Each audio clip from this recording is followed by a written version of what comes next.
যাই হোক, প্রিয় ভাই বোনেরা, আপনারা জানেন আমি অতীতের কোনো সমালোচনা করতে চাই না, তবে একটি কথা বলবো, সারা পৃথিবীব্যাপী যে প্যান্ডেমিকগুলি শুরু হয়ে যায়, এই যে যেমন মিজেলস, রেবেলা, এটা একটা ভয়াবহ রোগ, করোনার চেয়ে কোনো অংশে কম না। এবং বাচ্চাগুলি, বিশেষ করে আমাদের ভবিষ্যৎ প্রজন্ম যে কষ্ট পায়, যেভাবে মৃত্যুর কুলে ঢলে পড়ে, এটাকে খুব মিসহ্যান্ডেল করেছে অতীতের সরকারগুলি।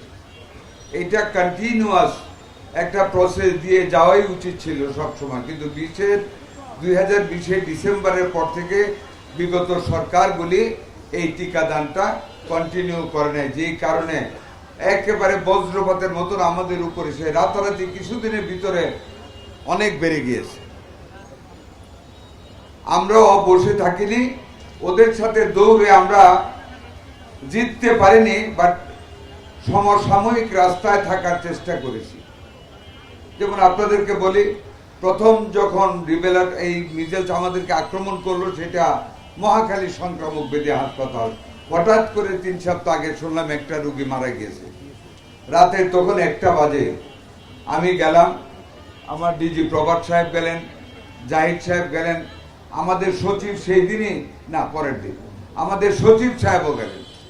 রাত্রে গেলাম, রুগীটা কেন মারা গেল পাইলাম, আইসিইউর অভাবে মারা গেল। একটা আইসিইউ এই হাসপাতালে আছে, ওইটা ওয়ার্ল্ড ব্যাংকের করা ছিল একটা প্রজেক্টের অধীনে, প্রজেক্ট বন্ধ, আইসিইউ বন্ধ। উপরে উঠলাম, সবাই দেখলাম কন্ডিশন ভালো, ডাক্তার দিতে হবে, কিছু রিনোভেট করতে হবে। 18 ঘন্টার ভিতরে আমরা সেই আইসিইউ আল্লাহর মতে চালু করেছি। এরপর থেকে আমাদের ওইখানে আর কোনো অসুবিধা হয় নাই।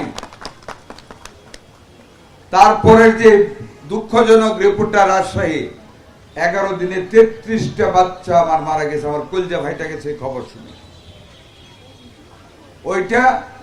ওইখানে আইসিইউ আছে, ভেন্টিলেটর নাই, যেটা দিয়ে অক্সিজেন দিতে হয়। দুর্ভাগ্য, সেইখানে যে পরিচালক নন ডাক্তার, না ডাক্তার, সেনাবাহিনী, যাই হোক যে আছে, আমাদেরকে সঠিক সময় জিনিসটা জানাতে জানাতে ভুল করতে করতে আমার 33টা বাচ্চা মরে গেছে। আমরা অত্যন্ত দুঃখিত।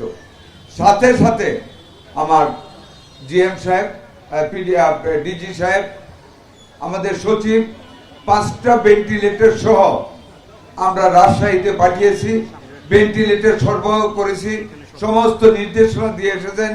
আলহামদুলিল্লাহ এখন ভালো চলতেছে। এরপরে আমাদের আর প্যানিক ভাবে আর কোনো মৃত্যুর ঘটনা ঘটেনি।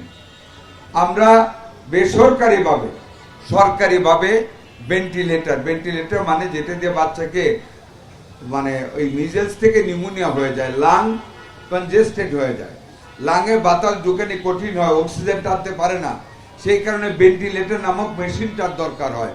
সরকারিভাবে সেটা কিনা একটু সময় ব্যাপার, যেই কারণে আমরা প্রাইভেট এন্টারপ্রেনিয়রদের কাছ থেকে অনেকগুলি ভেন্টিলেটর পেয়েছি। সরবরাহ করেও আমাদের হাতে এখনো স্টক আছে, আল্লাহর রহমতে আমরা ফেস করে যাচ্ছি। আমরা দেখুন, আমাদের কাছে এই ভ্যাকসিন নেই। 604 কোটি টাকা করোনাকালীন অব্যয়িত টাকা ভ্যাকসিন কেনার জন্য মিস আমাদের ফ্লাওয়ার, ফুল লাইক ফ্লাওয়ার, হ্যাঁ, ওনাকে অনুরোধ করেছি, ওনারা প্রস্তুতি নিচ্ছেন আমাদেরকে এই মিজেলসের ভ্যাকসিন দেওয়ার জন্য। কিন্তু অবস্থা আরো যখন খারাপ হয়ে গেল, সি কেম ফরওয়ার্ড, গ্যাবি নামক একটা সংস্থার কাছে 2,19,00,000 ডোজের এই ভ্যাকসিনটা আছে। আমরা তখন রাতারাতি চিন্তা করলাম, আমাদের টাকায় যেটা আমরা কিনতে যাচ্ছি ইউনিসেফের কাছ থেকে, সেইটা পাওয়ার আগে এটা দিয়ে আমরা স্টার্ট করি। ইউনিসেফের ভ্যাকসিনটা পাইলে এটা তাদেরকে ফেরত দিব, বাকি যেটা থাকবে আমরা কন্টিনিউ করে যাব, বছর ধরে আমরা সবাইকে কভার করব। এই তড়িৎ সিদ্ধান্তের কারণে আজকে আমরা এই টিকাদান কর্মসূচি সারা বাংলাদেশে শুরু করেছি। 5টি স্থানে আমরা নিজেরা থেকে করতেছি। এখানে আমি এবং ডিজি সাহেব আসলাম, কক্সেস বাজারে আমাদের স্বরাষ্ট্রমন্ত্রী দিচ্ছেন, জয়দেবপুরে আমার স্বাস্থ্য, গাজীপুরের স্বাস্থ্য প্রতিমন্ত্রী গিয়েছেন, আমাদের পাবনাতে গেছেন কে, সচিব সাহেব পাবনাতে গিয়েছেন, প্রতিদিন এই কাজটা আমাদের চলবে। আমরা কাদেরকে দিচ্ছি? 6 মাস থেকে 59 মাস, 5 বছরের নিচে। তার কারণ ওয়ার্ল্ড হেলথ অর্গানাইজেশন ইউনিসেফ সমন্বয়ে পরীক্ষা করা হয়েছে 82% রোগী যারা হামের এখন আসতেছেন তারা এই যে 5 বছরের নিচে 6 মাসের উপরে ম্যাক্সিমাম। কাজে আমরা টার্গেট করেছি সর্বপ্রথম এই গ্রুপটাকে 6 মাস থেকে 59 মাস, মানে 5 বছরে 1 মাস কম, এটাকে আমরা সম্পূর্ণরূপে কাভার করব টিকা দিয়ে। তারপরে আমরা বাকি গ্রুপটাকে কাভার করব ইনশাল্লাহ। আজকে থেকে আমাদের শুরু হচ্ছে। এর মধ্যে কিছু প্রবলেম ছিল, আমরা সেই প্রবলেমগুলি আমরা মিট আপ করেছি।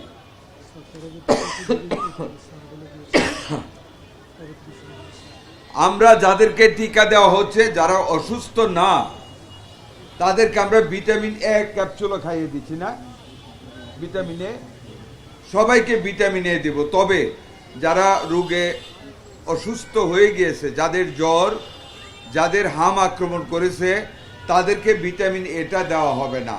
শুধু যারা সুস্থ আপনারা এসেছেন তাদেরকে ভিটামিন এটা দেওয়া হবে। তারপরে আরেকটা কি জানি,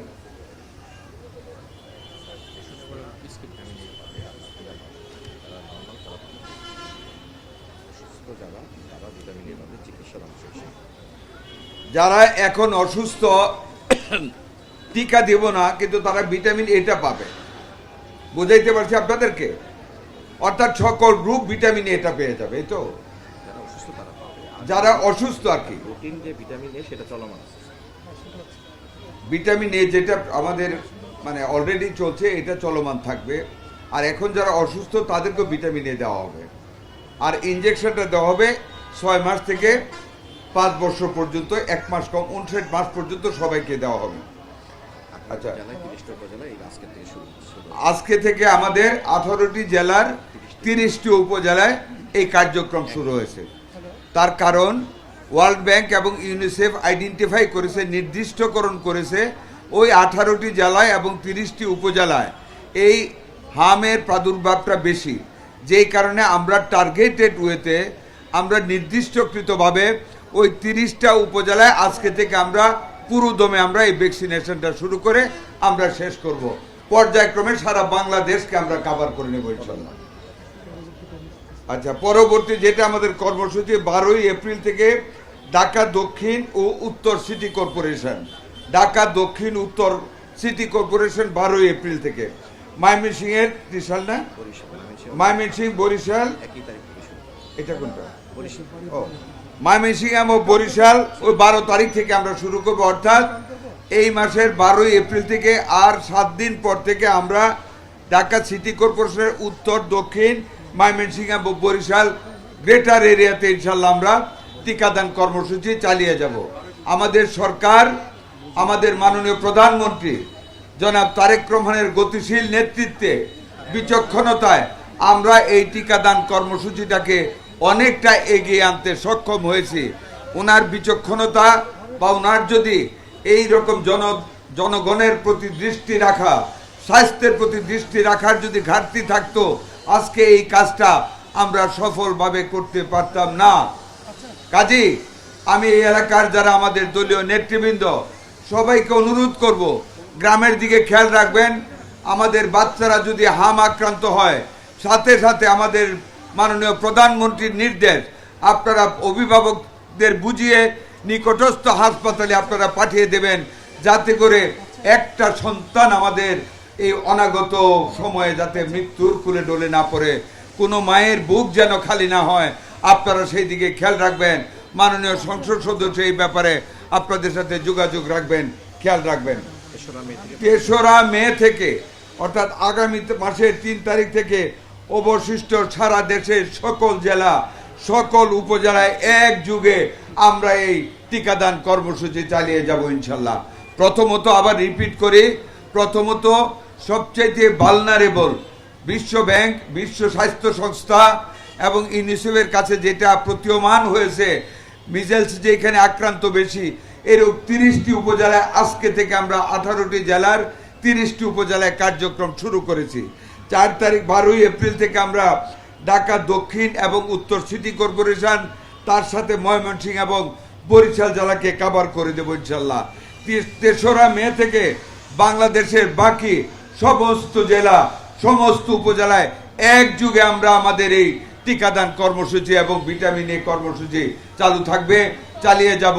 জনগণকে কভার করে আমরা আল্লাহর রহমত চেয়ে এই রোগের বিরুদ্ধে, এই প্যান্ডেমিকের বিরুদ্ধে, এই মিজেলের বিরুদ্ধে আমরা যথাযথ ব্যবস্থা গ্রহণ করে আমাদের বৃহত্তর জনগোষ্ঠীকে ইনশাল্লাহ আমরা বাঁচানোর চেষ্টা করব। এই উপলক্ষে I must give my heartfelt thanks to UNICEF and World Health Organization, especially Ms. Flower and Rana Flower and Ahmed Jamshed Mohammed. I congratulate you. I convey my thanks on behalf of all the people who are grateful to you for your rapid decision of delivering the measles for the benefit of our measles patient and for the total population. I again congratulate you, give my thanks from the people on behalf of the people of this country for as you have come ahead to help our people, to save our people from this pandemic. I hope you will continue this effort for the days coming ahead. Thank you very much. আপনাদের সবাইকে ধন্যবাদ জানিয়ে আমি আবারও মাননীয় সংসদ সদস্যকে আজকের এই আয়োজন করার জন্য ধন্যবাদ জানিয়ে আমি আমার বক্তব্য শেষ করে এখনই টিকাদান কর্মসূচির শুভ উদ্বোধন করব। আল্লাহ হাফিজ। বাংলাদেশ জিন্দাবাদ। শহীদ জিয়া অমর হোক, বেগম খালেদা জিয়া অমর হোক, তারেক রহমান জিন্দাবাদ, জিন্দাবাদ, জিন্দাবাদ। আসসালামু আলাইকুম ওয়া রাহমাতুল্লাহি ওয়া বারাকাতুহু।